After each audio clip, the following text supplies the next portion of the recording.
ശരി, ശ്രീ എസ് നന്ദു, ഇവിടെ Shri P K Gopan പറഞ്ഞ കാര്യത്തിനുള്ള മറുപടി ആദ്യം. എന്തുകൊണ്ട് കഴിഞ്ഞ നിയമസഭാ തെരഞ്ഞെടുപ്പിന് മുൻപ് നിങ്ങൾ ഇത് ലോക്സഭയിൽ അവതരിപ്പിച്ചല്ലോ, പിന്നീട് അതിൽ നിന്ന് പിൻവാങ്ങാനുള്ള നീക്കം നടത്തിയത് എന്തുകൊണ്ട്? രണ്ടാമത് പരമപ്രധാനമാണ്, അത് സഭയുടെ ആശങ്ക തന്നെയാണ്. ഇത്തരമൊരു നീക്കം നടത്തുമ്പോൾ ബന്ധപ്പെട്ട എല്ലാവരുമായും ആശയവിനിമയം നടത്തേണ്ടതല്ലേ? വേണു, ഞാൻ തീർച്ചയായിട്ടും താങ്കൾ ചോദിച്ച ചോദ്യത്തിന്റെ മറുപടിയിലേക്ക് തന്നെ വരും. പക്ഷെ അതിനകത്തൊരു ചെറിയ പ്രശ്നം, താങ്കൾ ഞാൻ ആദ്യഘട്ടത്തിൽ പറഞ്ഞ സേവാഭാരതി അടക്കമുള്ള സംഘടനകൾക്ക് ആശങ്കയില്ല എന്ന് പറഞ്ഞതിനെ താങ്കൾ അതിൽ സേവാഭാരതി എന്ന വാക്ക് മാത്രം വെട്ടിയെടുത്ത് അതിനെ ഈക്വലൈസ് ചെയ്തു. അതിലെനിക്ക് കൃത്യമായ പ്രതിഷേധമുണ്ട്, അത് ഞാൻ താങ്കളോട് വ്യക്തമാക്കുകയാണ്. ഇനി ഞാൻ താങ്കൾ ചോദിച്ച ചോദ്യത്തിലേക്ക് വരുന്നതിന് മുൻപ് ശ്രീ സജീവൻ സാർ 2 പോയിന്റുകളാണ് ഇതിനകത്ത് വച്ചു പോയത്. അതിലൊന്ന് അദ്ദേഹം പറഞ്ഞത് സേവാഭാരതിക്ക് എന്തായാലും ആശങ്ക വരേണ്ടതില്ല, കാരണം BJP ഭരിക്കുമ്പോൾ സേവാഭാരതി ഒന്നും ചെയ്യില്ലല്ലോ.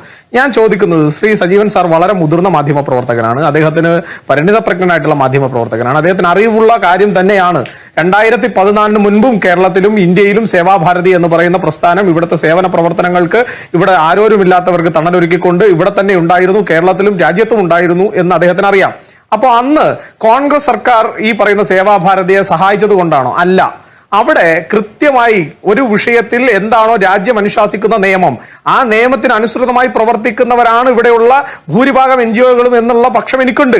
അതിൽ ഒരു പ്രധാനപ്പെട്ട NGO ആണ് സേവാഭാരതി എന്നുള്ളതാണ് ഞാൻ പറഞ്ഞു വെച്ചത്. പക്ഷെ അതിനെ എന്റെ രാഷ്ട്രീയത്തെ കൂടി ടാഗ് ചെയ്യാൻ വേണ്ടിയിട്ട് സേവാഭാരതി ഈസ് ഈക്വൽ ടു ഇങ്ങനെ എന്നുള്ള നിലയിലേക്ക് കൊണ്ടുവന്നത് അത് തെറ്റായിട്ടുള്ള പ്രചരണമാണ്. അത് സജീവൻ സാർ ഉൾപ്പെടെയുള്ളവർ അറിയുന്ന കാര്യത്തെ പോലും ഇത്തരത്തിൽ കണ്ണടച്ച് രാഷ്ട്രീയത്തിന് വേണ്ടിയിട്ട് അന്ധതയുണ്ടാക്കുന്നത് ശരിയായ പ്രവണതയല്ല എന്ന് ഞാൻ വളരെ വിനയത്തോടു കൂടി അദ്ദേഹത്തെ ഓർമ്മിപ്പിക്കുകയാണ്. പിന്നെ രാജ്യത്തെ കോടതികൾ പല കാര്യങ്ങളിലും അതുപോലെ തന്നെ രാജ്യവിരുദ്ധ പ്രവർത്തനം, രാജ്യസുരക്ഷയ്ക്കെതിരായിട്ടുള്ള പ്രവർത്തനങ്ങളിൽ പലരും അറസ്റ്റ് ചെയ്യപ്പെട്ടിട്ടുണ്ട്. സാറ് വളരെ മുതിർന്ന മാധ്യമ പ്രവർത്തകനല്ലേ.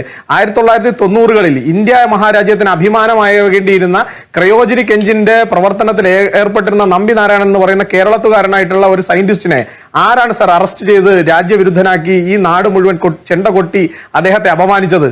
അതിനുശേഷം അദ്ദേഹം ഈ പറയുന്ന പ്രവർത്തനത്തിൽ അദ്ദേഹത്തിന് ഒരു പങ്കുമില്ലെന്നും അത് കെട്ടിച്ചമച്ചതാണെന്നും അദ്ദേഹത്തിന് മനഃപൂർവ്വമായി ആ ക്രയോജനിക് എഞ്ചിന്റെ വികാസം സംഭവിക്കാതിരിക്കാൻ മറ്റു രാഷ്ട്രങ്ങളിൽ മറ്റ് ഏജൻസികൾ അദ്ദേഹത്തെ പെടുത്തിയതാണ് എന്ന് തിരിച്ചറിയുമ്പോൾ ഇന്ത്യ മഹാരാജ്യം അദ്ദേഹത്തെ അറസ്റ്റ് ചെയ്യുന്ന സമയത്ത് ഭരിച്ചിരുന്നത് ഇന്ത്യൻ നാഷണൽ കോൺഗ്രസ് ആണ്. അതിനുശേഷം അദ്ദേഹം ഇതിൽ നിന്ന് കുറ്റവിമുക്തനാവുമ്പോൾ അദ്ദേഹത്തെ രാജ്യം ആദരിക്കുമ്പോൾ അന്ന് രാജ്യം ഭരിച്ചിരിക്കുന്നത് നരേന്ദ്ര ദാമോദർ ദാസ് മോദിയാണ്. ഈ വ്യത്യാസം താങ്കൾ പറഞ്ഞ പല വിഷയങ്ങളിലുമുണ്ട്. എനിക്ക് സമയക്കുറവുള്ളത് കൊണ്ട് ഞാൻ അത്തരം വിഷയങ്ങളിലേക്ക് ഇപ്പൊ പോകുന്നില്ല. പിന്നെ ശ്രീ ഗോപൻ അദ്ദേഹം സംസാരിക്കുന്നത് കേട്ടപ്പോൾ ഞാൻ കരുതിയത് ഏതോ ഒരു വലിയ സൈദ്ധാന്തികൻ സംസാരിക്കുന്നത് പോലെയാണ്. കാരണം CPM-കാരൻ എങ്ങനെയാണ് അദ്ദേഹം പറയുന്നത് FCRA നിയമം നടപ്പിലാക്കുന്നതിന് മുൻപ് രാജ്യത്തെ എല്ലാ വിശ്വാസികളെ സമൂഹത്തെയും വിളിച്ചിരുത്തി ചർച്ച ചെയ്തിട്ട് നടപ്പിലാക്കാത്തത് എന്തുകൊണ്ട് കേന്ദ്ര സർക്കാർ? അതൊരു വീഴ്ചയാണെന്ന് പറയുമ്പോൾ ഞാൻ ബഹുമാനപ്പെട്ട ശ്രീ പി കെ ഗോപനോട് അദ്ദേഹത്തിനോടുള്ള എല്ലാ ബഹുമാനവും നിലനിർത്തിക്കൊണ്ട് ചോദിക്കട്ടെ, ഈ രാജ്യത്തെ ഭൂരിപക്ഷം വരുന്ന, ഈ സംസ്ഥാനത്തെ ഭൂരിപക്ഷം വരുന്ന അയ്യപ്പ വിശ്വാസികളുടെ നെഞ്ചിലൂടെ നിങ്ങൾ ഈ നാട്ടിലെ മാനിതി സംഘം എന്ന് പറയുന്ന ചില ആളുകളെ കയറ്റിക്കൊണ്ട് പോയപ്പോ നിങ്ങൾ ഇവിടുത്തെ ഏത് ഹൈന്ദവ വിശ്വാസികളോട് വിളിച്ചിരുത്തി ചർച്ച ചെയ്തിട്ടാണ് നിങ്ങൾ ഈ നാട്ടിൽ ശബരിമലയിൽ യുവതീ പ്രവേശനം നടത്തിയത്? ഒന്ന് വിശദീകരിക്കാമോ ശ്രീ ഗോപ? അതേപോലെ താങ്കൾ പറഞ്ഞല്ലോ അഭിമാനം കൊണ്ടല്ലോ താങ്കളുടെ ED-യുടെ ഒക്കെ ഏത് ED പോയാലും അയോധ്യ ഉൾപ്പെടെ. എന്റെ പൊന്നു സുഹൃത്തെ, താങ്കൾ ഇത്തരത്തിൽ കള്ളം പറഞ്ഞപ്പോൾ ഞാൻ മിണ്ടിയില്ലല്ലോ. എന്റെ സമയമല്ലേ, ആ ജനാധിപത്യം കാണിക്ക്.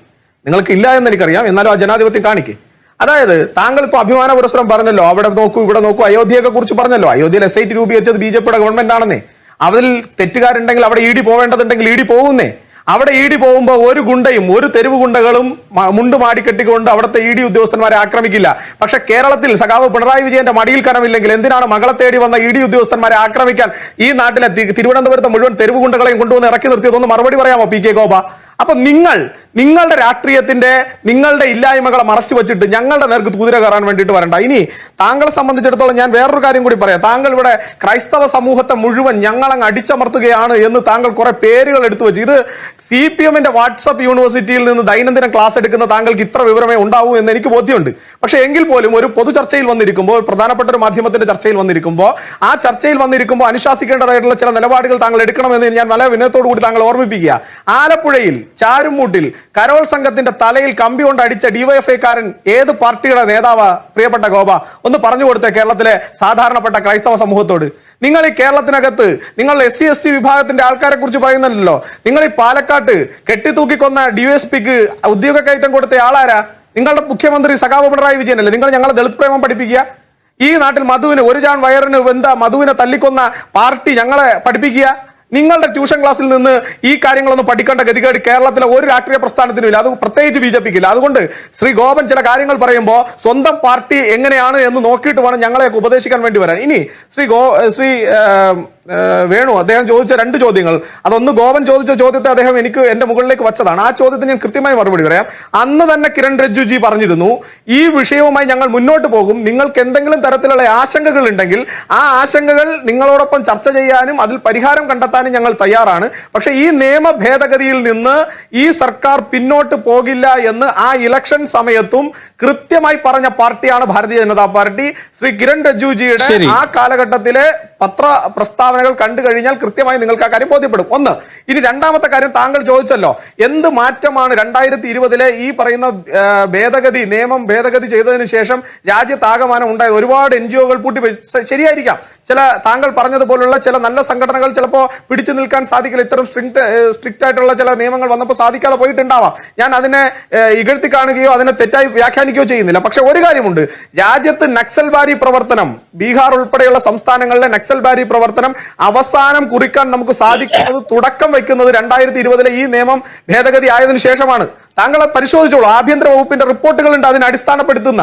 അത്തരം NGOകൾ ഇവർക്ക് പ്രവർത്തിക്കുകയും ഇത്തരം വിദേശ ഫണ്ടുകൾ വാങ്ങുകയും ഈ നക്സൽ പ്രവർത്തനങ്ങൾക്ക് താങ്ങും തണലുമായി നിന്നു എന്നുള്ളത് രാജ്യത്തിനകത്ത് ഇന്ന് നിങ്ങൾ നോക്കൂ. 2026 നമ്മൾ സംസാരിക്കുമ്പോൾ നക്സൽ മുക്ത രാജ്യമായി ഭാരതം മാറിയിട്ടുണ്ടെങ്കിൽ അതിന് പ്രധാനപ്പെട്ട പങ്ക് വഹിച്ച ഒരു ഭരണഘടന അല്ലെങ്കിൽ ഒരു ഭേദഗതിയാണ് FCRA ഭേദഗതി എന്ന് നമ്മൾ മറന്നു പോകരുത്. ഞാൻ നേരത്തെ സൂചിപ്പിച്ചതുപോലെ നമ്മുടെ തൊട്ടയൽപക്കത്തുള്ള ബംഗ്ലാദേശിൽ ഉൾപ്പെടെ ഇത്തരം കലാപങ്ങൾക്ക്, അവിടുത്തെ ഭരണവിരുദ്ധ കലാപങ്ങൾ എന്ന പേരിട്ട് ഓമന പേരിട്ടുകൊണ്ട് ഇവിടുത്തെ ചില ണ്ടെങ്കിലും ആ രാജ്യത്തിനെതിരായിട്ടുള്ള യുദ്ധം ചെയ്യാൻ ചില തൽപര കക്ഷികൾക്ക് ഇന്ധനമായി മാറിയത് ഇത്തരം ഫണ്ടുകളിൽ അവർ കാണിച്ച ജാഗ്രത കുറവാണ് എന്ന് ബോധ്യപ്പെട്ടിട്ടുണ്ട് എന്നുള്ളത് കൂടി താങ്കൾ വസ്തുതാപരമായിട്ട് തന്നെ അവതരിപ്പിക്കണമെന്ന് ഞാൻ താങ്കളോട് അഭ്യർത്ഥിക്കുക.